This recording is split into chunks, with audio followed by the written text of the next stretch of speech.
Cherthala taluk NSS വനിതാ യൂണിയന്റെ നേതൃത്വത്തിൽ അന്താരാഷ്ട്ര വനിതാ ദിനാചരണം സംഘടിപ്പിച്ചു. NSS യൂണിയൻ ഹാളിൽ നടന്ന വനിതാ ദിനാചരണ പരിപാടിയിൽ നിരവധി വനിതകൾ പങ്കെടുത്തു.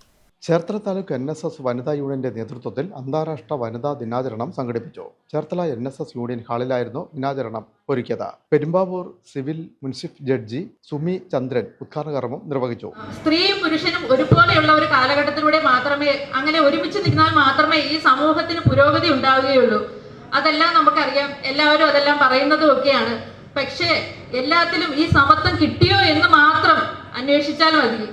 ഈ സമത്വത്തിന് വേണ്ടിയിട്ടാണ് ആർട്ടിക്കിൾ 14 പറയുന്നുണ്ട്, നമുക്ക് എല്ലാവർക്കും ഒരേപോലെ തുല്യത പറയുന്നുണ്ട്.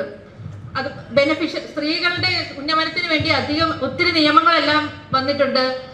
ഈ വെല്ലുവിളികളെല്ലാം ഒത്തിരി വെല്ലുവിളികളുണ്ട്. ഈ വെല്ലുവിളികൾക്കെല്ലാം കോമ്പൻസേറ്റ് ചെയ്തിട്ടാണ് ഓരോ നിയമങ്ങളും വന്നിരിക്കുന്നത്. പ്രധാനപ്പെട്ടതായിട്ടുള്ള വെല്ലുവിളികൾ എന്തൊക്കെയാണെന്ന് നിങ്ങൾക്ക് എല്ലാവർക്കും അറിയാം. അതായത് ഗാർഹിക പീഡനം, സ്ത്രീകള് സമൂഹത്തിൽ ഏറ്റവും. NSS വനിതാ യൂണിയൻ പ്രസിഡന്റ് സീമ അജികുമാർ അധ്യക്ഷത വഹിച്ചു. എഴുത്തുകാരി ശ്രീകല സുഹാദിയ വനിതാ ദിന സന്ദേശം നൽകി. Adoor NSS higher secondary school അധ്യാപികയും ഗായികയുമായ ലാലി ആർ പിള്ള മുഖ്യാതിഥിയായി പങ്കെടുത്തു. വനിതാ union vice president doctor B Rajamaniyamma ആശംസ നേർന്നു. NSS യൂണിയൻ സെക്രട്ടറി S ജയകൃഷ്ണനും പങ്കെടുത്തു. വനിതാ യൂണിയൻ സെക്രട്ടറി ആശ സന്തോഷ് സ്വാഗതവും ഖജാൻജി KR ബിന്ദു നന്ദിയും പറഞ്ഞു. വിൻമീഡിയ ചേർത്തല.